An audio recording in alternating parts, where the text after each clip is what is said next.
পার light, পার চাকা, পার খাম্বা, পার খুঁটি, এভাবে 100 টাকা, 50 টাকা, 30 টাকা পার লেগুনায়। আরেক জায়গায় বালুর ট্রাক যায়, পার ট্রাক 1000 টাকা। যাকে সাংগঠনিক সম্পাদক বানিয়েছে নাইমা নাজদিন শিখা আক্তার, তারা নিজেরাই পদত্যাগ করলো। সেই শাখার নেত্রীরা নিজেরাই স্লোগান দিল আমরা রাজনীতি চাই না। তাহলে বুঝেন কি ব্যাপারটা, কিরকম একটা ভয় তৈরি করছেন। ছাত্রদল মানে হলো বাইরে চাঁদাবাজি করে, এটা রিনাউন্ড স্বীকৃত হইতে পারে, ওয়েল ওনারা আপনাদের অধিকার ক্ষমতা আসছেন চাঁদাবাজি করতে পারেন। পরে দেখলাম না, শুধু সেখানেই করেন না, নিজের দলের কাছে চাঁদাবাজি করেন। পরে কমিটি দেওয়ার পর কি হলো, লোকজন স্লোগান দিচ্ছে চাঁদা লাগলে চাঁদা দেয়, নতুন করে কমিটি দেয়, জায়গায় জায়গায় স্লোগান দিচ্ছে। ছাত্রদলের পোস্ট না পাওয়া নেতারা, তার মানে তারা মিন করছেন যে আপনারা নেতারা চাঁদা বাইরে থেকে নেন না, কমিটি দেওয়ার জন্য চাঁদা নেন। অন্তত রেহাই দিতে পারতেন কমিটির লোকজনকে, যে কমিটি না দিলেও চাঁদা নেন অন্তত। তো এই যে চাঁদার মানে স্ট্রাকচার ডেভেলপ করা, অঞ্চল জোন ভাগ করে, পার লাইট, পার চাকা, পার খাম্বা, পার খুঁটি, এভাবে 100 টাকা, 50 টাকা, 30 টাকা পার লেগুনায়। রিপোর্ট দেখলাম যে একটা মোড়ে, পল্লবীতে শুধু একটা মোড়ে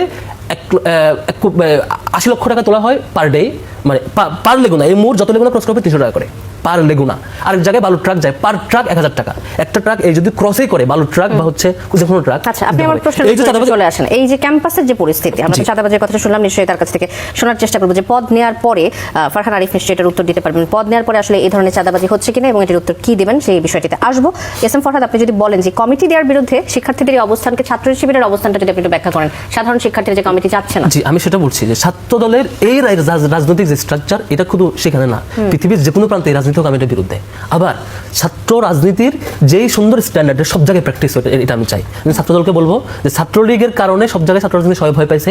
আমরা কিছু সংগঠন অন্যরা চেষ্টা করছি এটা স্ট্যান্ডার্ড জায়গায় একটা রূপরেখা প্রণয়ন করতে, যাতে শিক্ষার্থীরা আগ্রহী হয়। আপনারা আবার যে ভয় তৈরি করছেন, এমন ভয় তৈরি করছেন যে বেচারা, যে আল্লাহর বান্দাকে হচ্ছে আপনি দপ্তর সম্পাদক বানাইছেন এই কমিটিতে কয়েকদিন আগে, যাকে সাংগঠনিক সম্পাদক বানাইছেন নাইমা নাজদিন শিখা আক্তার, তারা নিজেরাই পদত্যাগ করলো। সেই শাখার নেত্রীরা নিজেরাই স্লোগান দিল আমরা রাজনীতি চাই না। তাহলে বুঝেন কি ব্যাপারটা, কিরকম একটা ভয় তৈরি করছেন।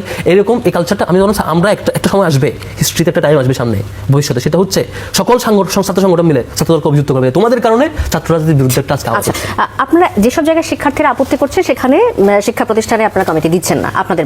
আমাদের পলিসি হচ্ছে যেখানে শিক্ষার্থীরা আপত্তি করছে, আমরা প্রাইমারি চেষ্টা হচ্ছে আমাদের রাজনীতির স্ট্যান্ডার্ড রূপটা আমরা দেখাবো, এবং শিক্ষার্থীরা আমাদেরকে ওয়েলকাম করলে তারপর কমিটি দেবো। ওয়েলকাম করার আগ পর্যন্ত আমাদের স্ট্যান্ডার্ড প্র্যাকটিসটা স্ট্যান্ডার্ড রূপে দেখিয়ে তারা কনভিন্স হওয়ার আগ পর্যন্ত আমরা আরো কিছু করতে ওই ক্যাম্পাসে দিচ্ছেন না, ওই ক্যাম্পাসে দিচ্ছেন, এবং যে ক্যাম্পাসে শিক্ষার্থীরা ওয়েলকাম জানাচ্ছে সেখানে ক্যাম্পাসে দিচ্ছেন। তো তাহলে আমার কথাটা হচ্ছে যে শিক্ষার্থীদের দাবির প্রতি শ্রদ্ধা জানিয়ে আপনারা করছেন, খুবই ভালো কথা, কিন্তু একই দেশে একই সংগঠনের দুই রকম নীতি কি থাকতে পারে কিনা? নিশ্চয়ই থাকতে পারে। নীতি একটাই, যে ওই রিজিওনে শিক্ষার্থীদের সাথে আমার কানেক্ট ফিল করানো, আমার কর্মসূচি কন্টিনিউ করা, শিক্ষার্থীরা কানেক্টেড হয়ে একটা নির্দিষ্ট রেঞ্জে গেলে আমি যখন দেখবো শিক্ষার্থীরা আমাকে ওয়েলকাম করছে, পরিবেশটা তৈরি হয়েছে, বাকি সংগঠনের কাজ করার মতো একটা পরিবেশ ডেভেলপ হয়েছে, আমি কমিটিতে যাবো। পলিসি সেম, পলিসি সেম, প্রত্যেকটা জায়গায় সেম পলিসি। আমি কাজ স্টার্ট করতে চাই প্রত্যেকটা জায়গায়, আমি এই জনপদের প্রত্যেকটা শিক্ষা প্রতিষ্ঠানে আমি পৌঁছাতে চাই, একটা ভালো রূপ নিয়ে, সুন্দর একটা স্ট্যান্ডার্ড কর্মসূচি নিয়ে পৌঁছাতে চাই। কিন্তু ওই যে মুশকিল হচ্ছে, মসিন হলে দেখছেন না কালকে কি হয়েছে, যে বা কয়েকদিন আগে ছাত্রদলের সভাপতি